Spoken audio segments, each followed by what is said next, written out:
Empathy makes you feel better. Isn't that strange?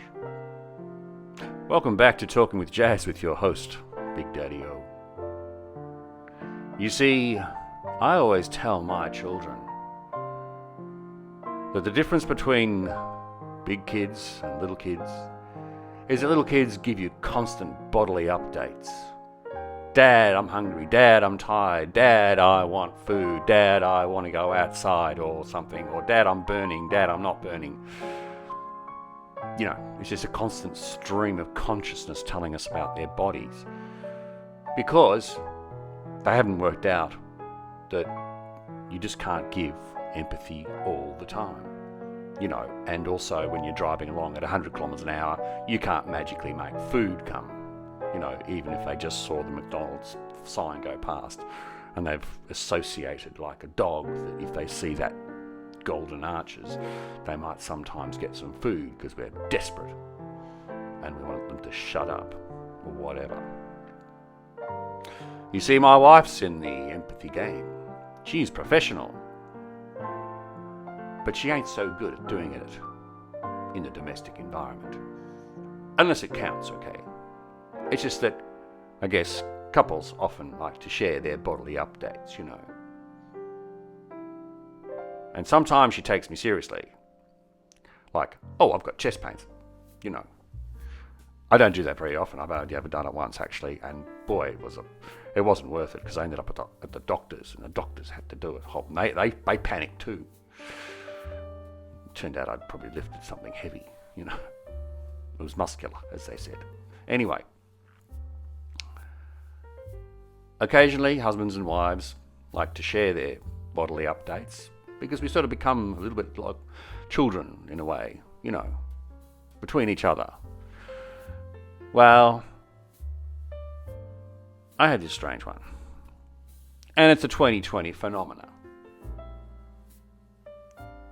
It's called mullet mange. You see, I've found that since the end of hairdressers and all that having long hair and something going on back there with, you know, said mullet,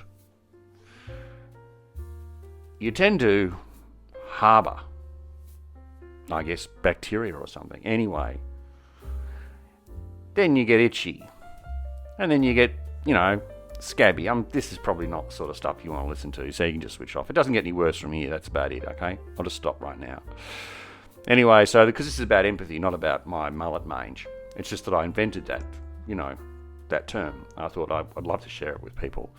I'd love it to take off, you know, because it might sort of stem the growth of the mullet, which I'm now seeing at a more frequent occasions. It's a concerning development. And maybe the threat or the fear of mullet mange will put them off it. Anyway, a bit of long hair at the back tends to cause these issues. I'm not going to tell you the cure, even though my dearly beloved was very empathetic on this occasion with my minor complaint. I mean, it's very minor, really, isn't it? The back of your head's itchy, right? Oh, why don't you just have a good day?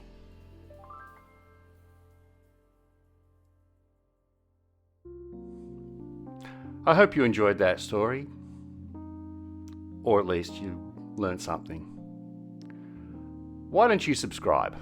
I make one of these for every day, and you might miss something if you don't subscribe.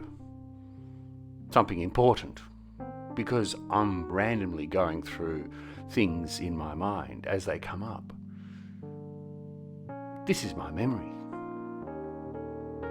Maybe it's not important, but subscribing will mean you don't miss the notifications, etc. Have a great day.